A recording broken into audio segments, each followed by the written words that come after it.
আলাইকুম ভিউয়ার্স, আজকে আসলে আমি রেসিপি নিয়ে আসি নাই।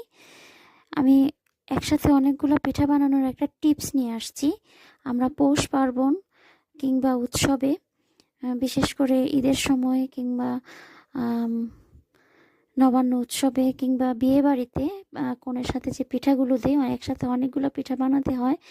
তো এরকমভাবে একটা রুটি দিয়ে আমি দেখুন একসাথে 3টা পিঠা বানিয়ে ফেলেছি।